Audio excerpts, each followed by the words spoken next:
IVM.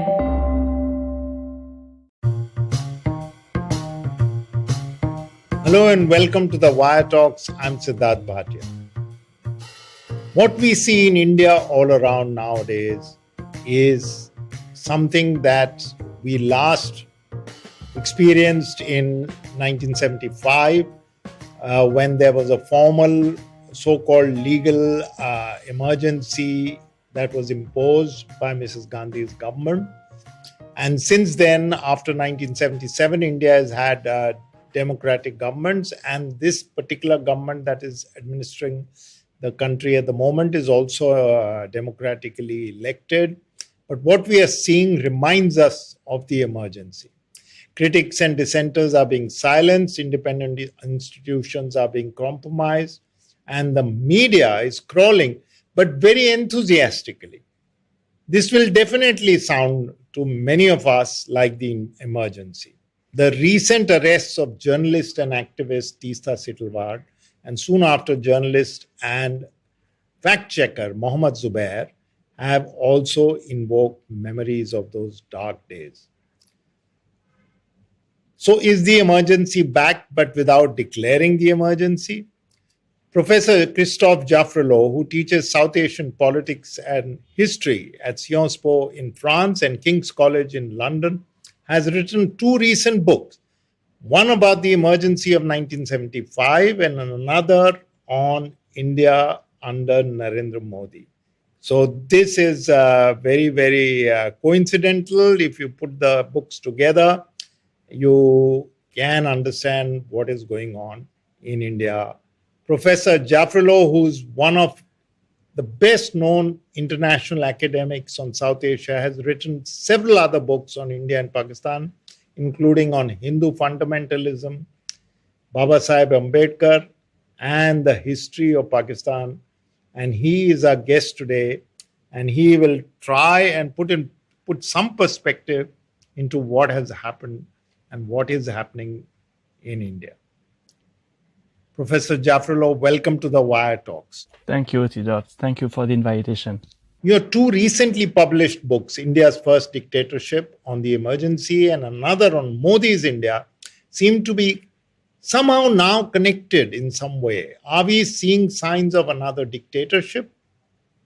Well, if we use the categories of political science, we could say that India today experiences what is known as competitive authoritarianism or electoral authoritarianism. These are concepts that we use in political science to describe regimes which are Janus-like. On the one hand, there are elections. The citizens choose their rulers. But on the other hand, elections are not a level playing field anymore. And in the particular case of today's India, there are two reasons why elections are not a level playing field anymore. One is because BJP is in a position to spend much more money than any of the other opposition parties. In fact, in 2019, it has spent more than $3.5 billion, which is much more than all the other parties for saturating the public sphere, among other things. And secondly, this electoral scene is not a level playing field either because of media coverage that is massively favoring the ruling party. And again, saturation of the public sphere in 2014 and 2019 made the competition very difficult for opposition parties. But what I would add is that we need to go beyond elections. And we need to look at what is politics in India between elections. Because democracy is under attack for more serious reasons when you look at the way checks and balances are not working anymore. Most of the institutions have become instruments of the executive. They are the usual suspects, the CBI, but you can now add the NIA, Election Commission, Central Vigilance Commission, and even more importantly, the judiciary, because the judiciary was the main pillar of the rule of law, as it has to be. But we see now a Supreme Court of India not taking any decision against the Modi government. For the last 6 years, you can't name one, except possibly the appointment of the new CBI chief, which was probably lately the only indication of some independence. But otherwise, the Supreme Court either validates very controversial measures. We've seen in the past the Aadhaar bill considered as a money bill, electoral bonds that the Election Commission itself had considered as not so good as an idea. And if it does not validate measures of that kind, it sits on the issues. And for years, the Citizenship Amendment Act, abolition of Article 370, no decision has been made on these key issues, which are now 2-3 years old. So that's clearly why, beyond the bias in the election competition, we may say that India has entered a new phase and is experiencing a new kind of regime. So that really what you're saying, Christophe, is that it's not only not a level playing field, because that we are talking about the elections, that during those 5 years between elections, everything seems to go in favor of the ruling party. Everything. There's hardly any resistance worth the name, and any resistance that does happen doesn't get recorded in any significant way. It gets, in fact, it gets rubbish. And dissidents who raise their voices find themselves, either in jail or harassed with cases, etc. So this is an untenable situation for everybody else, but B, this creates another kind of future scenario in which no other party can ever win. Well, this is a very important question. I suppose political parties sometimes decide not to contest when they realize that there is no way they can win. I do not only suppose, I saw that. Bangladesh is a case in point lately. Opposition parties just gave up. The situation is not that bad in India at the moment, simply because at the state level, we see a different kind of scenario. And in spite of the recent elections, Uttar Pradesh especially, we have to remember what happened in West Bengal, what happened, of course, in the south, and Punjab, even more recently. You have states, interestingly, at the periphery of the core, at the periphery of the Indie belt. Except Rajasthan, most of the Indie belt is in the hands of BJP. But at the periphery, there is some hope for political parties, opposition parties, to win. So they continue to contest, and for good reasons, because there is so much power at the state level. Except that we've seen on many occasions the loser becoming the winner. BJP may lose elections in Madhya Pradesh, more recently in Maharashtra, and still succeed in getting back.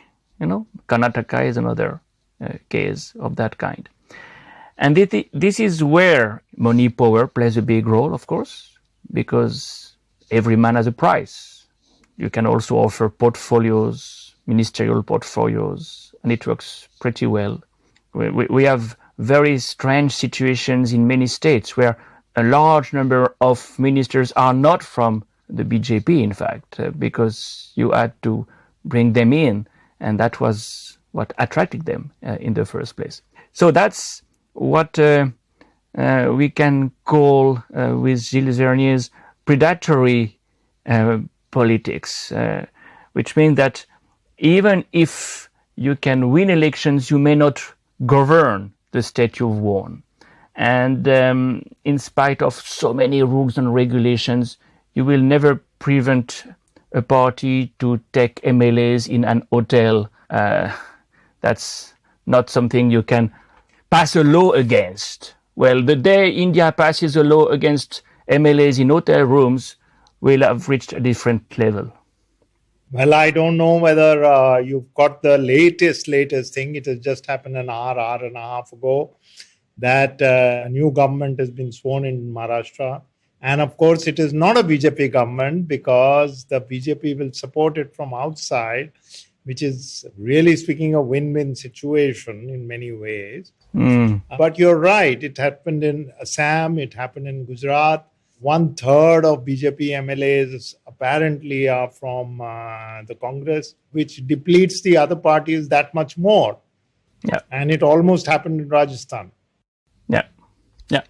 So when you say that on the periphery, these parties continue winning, and West Bengal was a classic example, Tamil Nadu also, attempts are made to dislodge. It happened in West Bengal with the riots and things like that. And, governor constantly saying there is mayhem on the streets. So all these parties have to do two things in their states. They have to win handsomely. And second, they have to constantly be on their guard because somebody or the other will be thrown into jail or raided. In that scenario, I think the federal system, therefore, is what is keeping the center from getting too big bites, too big. Certainly. I would just qualify that by saying that, yes, federalism is probably the last bastion of democracy, especially now that the judiciary has receded in the background. But it's not what we used to have as a system. If you remember the UPA 1 and 2, you had a federal system that empowered state parties in a really dramatic manner. By contrast, today, you can have demonetization without consulting the chief ministers. You can have the lockdown declared in 5 hours without consulting the chief ministers. So there is clearly a centralization of power at the expense of federalism. And I would add one thing in the same vein. Even social welfare programs are presented as coming from New Delhi, coming from the Prime Minister himself. Many of them are named after the Prime Minister anyway.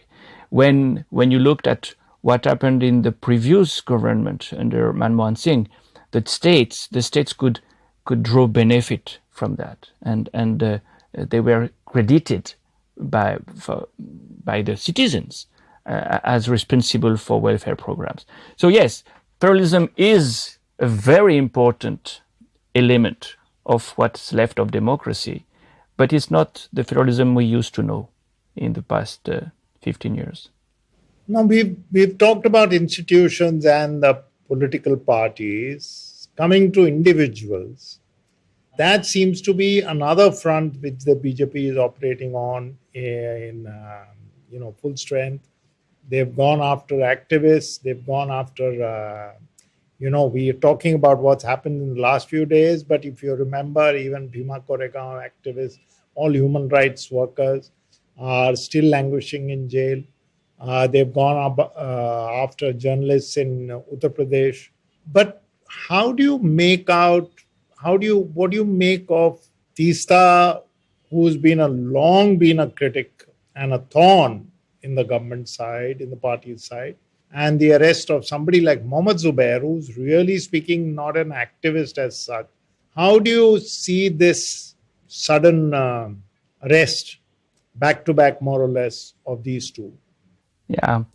Well, first of all, let's recall that this is taking place in the wake of a Supreme Court decision.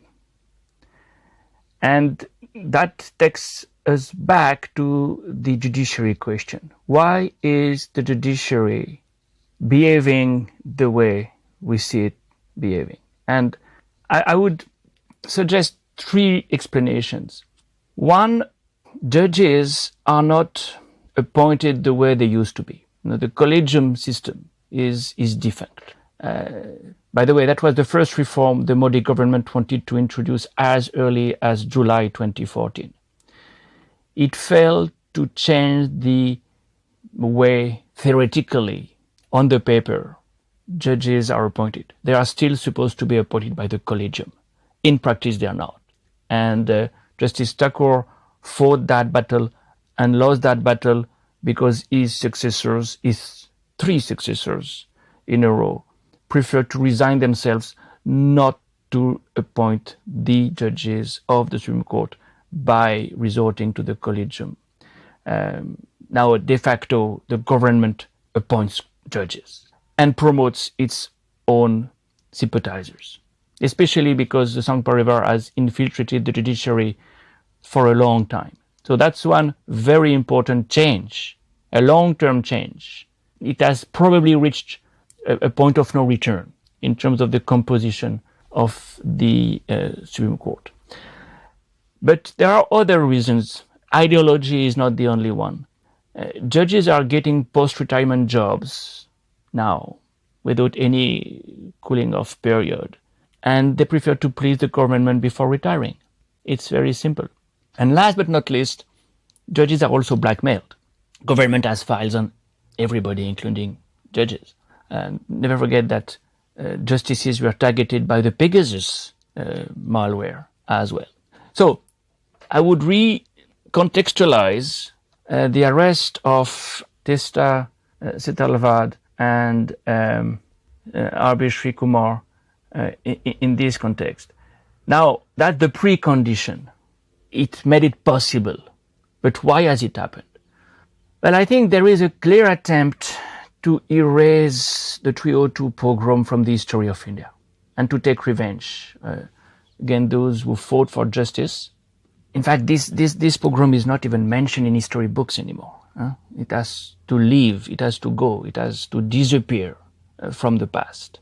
And many of the Gujaratis who are ruling India today do not want to be remembered in history for what has happened in their state when they were ruling it. So to suppress the memories of 2002, they need to silence those who are still speaking for the victims. And that was the case of both of them, Testa Setalvad and R.B. Sri Kumar.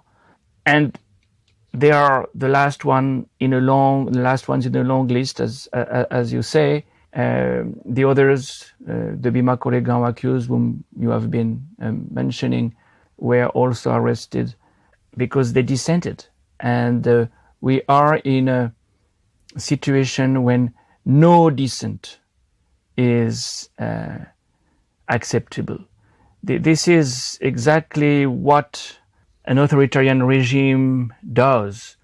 When someone indulges in repressing dissent, any dissent has to be repressed. There is no limit, especially when you know that the dissenters tell the truth. The truth has to disappear, like the memories of 2002.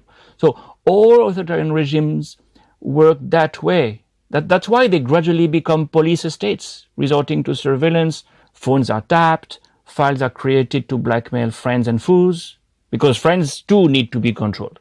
Some of them cannot be truly, fully trusted. So gradually you see control becoming an end in itself, state power becoming an end in itself.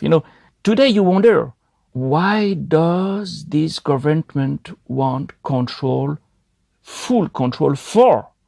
What are the policies you make possible by being so much in control? Well, it has nothing to do with policies. It's a reflection of a quest of power for the sake of power. And possibly also because of the sense of insecurity. These leaders have never been so sure so secure. And by the way, that's where they never give press conferences. Where they do not know what they could respond to questions they have not prepared in advance. So this sense of insecurity is very deeply rooted and makes this repression reflex even more important. And you can go back, I will just stop with that. You can go back in history and say that Hindu nationalism itself is rooted in a deep sense of insecurity. There is an inferiority complex because of the fear of divisions of Hinduism based on caste and class, because the elite of the country has never been on their side. The intellectual elite has never been on their side. And last but not least, because you have only 37% of the Indians who voted for BJP. So how can you be so sure that you are the hegemon? You're not. And it makes repression even more necessary. Repression of dissent, at least. We'll be right back after this short break. सफर, रास्ते, मंजिल और मुकाम, अक्सर ये हमसे कुछ कहना चाहते हैं, पर हम हैं कि अपनी रोजमर्रा की जिंदगी में इन्हें सुनने से कतराते हैं। नमस्ते दोस्तों, मेरा नाम है केशव चतुर्वेदी और मैं आपको ले चलूंगा कुछ ऐसे सफर पर जहां आपको एक नया नजरिया मिलेगा, सफर और मंजिलों को देखने का। आइए इन किस्से कहानियों में डूब जाएं, हर मंगलवार और शुक्रवार। Welcome back to the Wire Talks. But at the same time, I mean, this insecurity and complex, even in the present administration, present ruling party, which comes from the same thing, is a little counterintuitive, because you have a large number of MPs, you have an opposition which is in no position at the moment, at least, to win. The media is on your side. Every institution has been compromised. The elite, the business class, etc., even if they want to say something, are scared. Most ordinary people, the middle classes, are very, I hear this all the time. You must have heard this 1,000 times. It's not safe to criticize openly, etc. In that case, why this insecurity about a small fact checker? Well, for all the reasons I have listed, I think they are really explaining to a large extent this obsession with repression, to suppress truth, to suppress dissent, and this fear of not being such a strong hegemon, because you're not. But I would add one reason that I think will become more and more important. The economy is not doing well. The economy is in a crisis, and this crisis is probably bound to gain momentum, so to speak. And it's affected not only the economy, but also society. Well, the economy, just to give one example, the rupee has never been so low in spite of the $50 billion already spent by the RBI. And this is the beginning of a crisis that will deepen because of the Ukraine war. Inflation is on the rise, and India is allergic to inflation, like many other countries, because that hits the poor immediately. And joblessness is clearly all-pervasive, and the mobilization of young jobless Indians who set trains on fire shows that, well, everything can happen now, and therefore the government needs to distract the public opinion from this kind of. So not only you suppress dissent, but you raise issues of a different kind for making people forget that their policies are taking the country in a direction that will not create jobs, that will not make the life of the poor and the middle class easier. So that's clearly a good reason for being insecure. When you do not deliver, you cannot be really sure of your followers. On the economy, no matter what you do and you distract people, that's a short-term measure, and maybe you can keep on doing it. But ultimately, that will be the legacy. That will be people. I mean, it still may not affect your electoral chances, but that will be the legacy that will be left behind. That he was a poor manager of the economy, which he had promised. Yeah, but I do think that for Narendra Modi, you do not win elections on economic result. It's really something he learned in 2004 when the Shining India slogan was not sufficient for BJP to win. So that's an additional problem. He doesn't pay attention to the economic issues because that's not a priority for winning elections. Polarization works much better than economic successes for winning elections.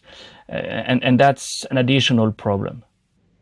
We just discussed two individuals, but when you have a juggernaut, a machine, which is operating full-time 24/7 at your service, like the media, and the chances of the media changing its tune are next to zero, why would you be worried about what a couple of small digital sites say with hardly any following?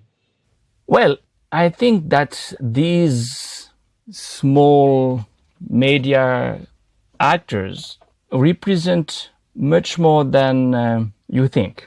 First of all, we are following them abroad systematically, and they are the most reliable sources of information we can think of. Secondly, social media can also amplify what these small outlets say, and they do.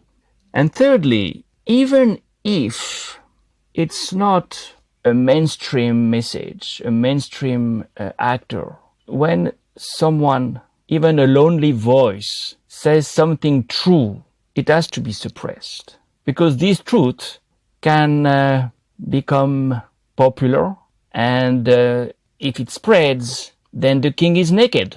And the first person who says the king is naked makes the others realize that he is naked. And all of a sudden, the king is ashamed and can't cope with his situation. So, as I said, authoritarian regimes have to suppress everybody in the end, because only one dissenting voice can undermine their authority rather quickly. Now, a caveat to that. The way people are brainwashed make them less and less accessible to truth. And the fact that you have been bombarded by propaganda for years makes very difficult sometimes simple explanations to percolate. Now, this is something I'm now realizing with my students who have not heard what happened in India, not only in 2002, but on many other occasions. You have to train them in everything. And that's a big challenge, which makes the kind of work we are doing much more complicated than before, because we have to not only counter prejudices, but we have to inform, to go back to the basic elements of the Indian history. So maybe one day nobody will believe in anything except lies. That kind of is a little true in other societies also, as we saw for 4 years in the United States. That's true of other places too, other countries too, such as what we saw in the United States, where people actually believe that the election was stolen. And now it emerges that President Trump wanted to join the rioters. So you can imagine. Do you think, this has been intriguing me quite a bit, but do you think that the BJP is in a bit of a hurry because certain things, this particular from 2019 onward, things have moved rapidly, much more than in the first 5 years. Do you think there is a sense of urgency to achieve something? I don't know. This is a difficult question. There may be reasons for being in a hurry we don't know. The social and economic crisis may be a good reason for suppressing dissent and for also distracting people from other realities. That's clearly one possibility. There may also be the need to pacify hardliners, and it's something you see when you surf on the social media. There is now, I would say, a right wing in BJP, a right wing dimension of BJP, or people who are out of BJP who are asking for more, always more. So you have to diffuse this kind of tension. But frankly speaking, this acceleration is very relative, because the speed of events since 2014 is already quite remarkable when you think of all the campaigns we've seen. And if you look only at the ones directed against Muslims, we had the anti-love jihad, Garvapsi, of course, cow protection related campaigns, anti-land jihad. Every 6 months or so there is something new. And that's also only in this domain. So there may be a sense of precipitation now, acceleration now, but there is in any case a trend. And I'm not sure it's really announcing something qualitatively different. There may be a difference in degree, but the sense of direction is the same. So just when these arrests were happening, President Modi was in Germany meeting world leaders. And everyone, at least by reports appearing in the Indian media, everyone gave him a warm welcome. They went out of his way to shake their hand. President Macron also was very warm. Now, again, I must clarify that this is what has appeared here, and the gifts he gave to all these world leaders. But the fact of the matter is that world leaders, especially Western countries, developed countries, are not calling out the Indian government for all that is happening. What could be one reason? What could be the reasons for this warmth, this extra mile that they are walking just to be warm towards India? Well, I would say two things there. This warmth is clearly a legacy of the idea that India would be necessary to balance China. That was an idea that crystallized, along with the idea of the Indo-Pacific, something like 5 years ago. That has been reinforced now by the idea that, we may win over India in its new variant of the Cold War, that is the relations between the West and Russia. Now, the idea that India may not remain neutral is still there, and there is some hope in the West that eventually India will realize that to get its weapons from Russia only or mostly is really not a good idea. First of all, because these weapons are not terribly effective in Ukraine itself. Secondly, because some of the supply chain will be delayed, if not destroyed, by the condition of Russia in the near future. So these are the two reasons, China and Russia, where there is certainly a kind of reflex of forgiving or forgetting what's going on in the country.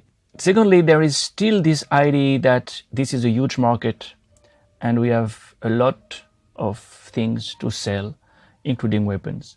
And that's an additional reason for not interfering with domestic policies or events in India. Now, that said, what I could see in the US, in UK, even in France, is a new sense of hesitation. And that's a recent development, I must say. We are approached as scholars by ministers of foreign affairs, ministers of ministries also of defense, and asked, where is India going? What is the next flare-up? When? Where? Very precise questions, interestingly. This is new. It's not public, but it's reflecting a new awareness that was not there only 6 months or 1 year ago. So this warmth may not be forever, and the Ukraine war, the relationship of India with Russia may play a different role, in fact, if the West realizes that there is no way India can become a friendly country, a partner, even an ally. That's the kind of response I would give, which is not an easy one, but reflecting some changes and some evolution. So that sense of what an alarm of what was happening in India was always there, but it has begun to be articulated that much more forcefully, etc. And because we are already importing a lot of oil from Russia, and that you can justify, you can understand, because we need oil, we don't have too much money to pay. So if it's coming, why not take it?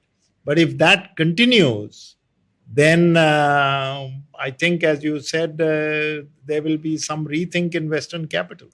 There'll be a sense of uneasiness, definitely. That is already palpable and quite understandable. There was a trust that seems to have been betrayed. There is a disappointment.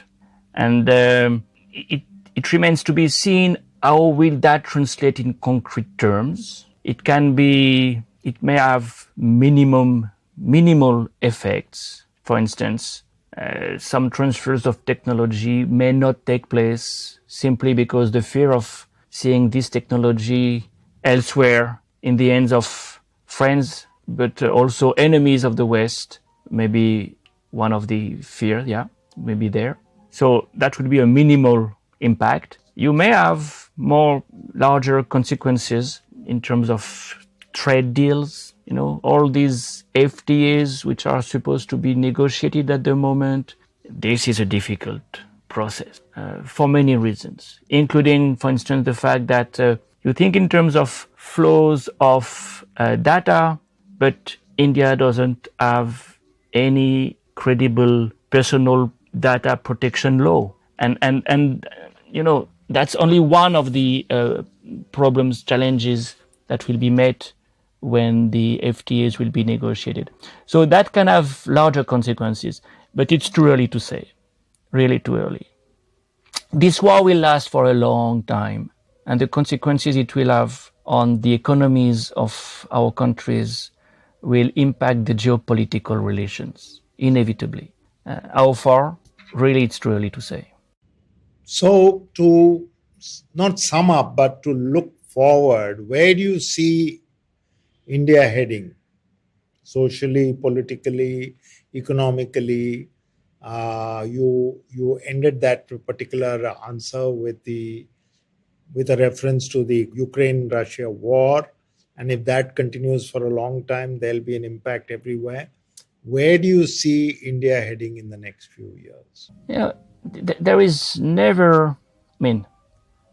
there is hardly any moment when you say, well, we've reached a point of no return. So things can change. What we can predict is that the economy will not recover easily in the context of today. That's almost certain. And that will be a big challenge. Stagflation is around the corner. And that's very bad for job creation. That's for the economy. Society will definitely remain polarized because this is the dominant style of politics, and society will have to resist polarization as much as it can. Politically, state elections of 2022, 2023 will be interesting to follow. Gujarat, definitely. Rajasthan, Madhya Pradesh. These state elections will prepare the ground for the 2024 elections. If the opposition parties realize that it's only by joining hands that they can dislodge BJP from power, and if they show that practice, if they experiment this practice at the state level, there may be some alternative in the making. That's what happened in places like Turkey, Israel. It took 15 years to opposition parties to join hands and finally, at least temporarily, dislodged Netanyahu from power in Israel. If that does not happen... You mean Israel? Yeah, that's... You mentioned Turkey. Well, Turkey is also a place where you see the opposition parties joining hands, and Erdogan may have a tough time next year to win the elections once again. Even in this very authoritarian regime that Turkey has become, you can see a possibility for an alternative because of this new attitude of opposition parties. So that's why I say a point of no return is not easily reached, and there are many ifs, but the sense of direction can change for sure. I'm not considering that it's game over. It's not game over. Okay, so on that note, I will not say whether it's a hopeful note, pessimistic note, or optimistic one.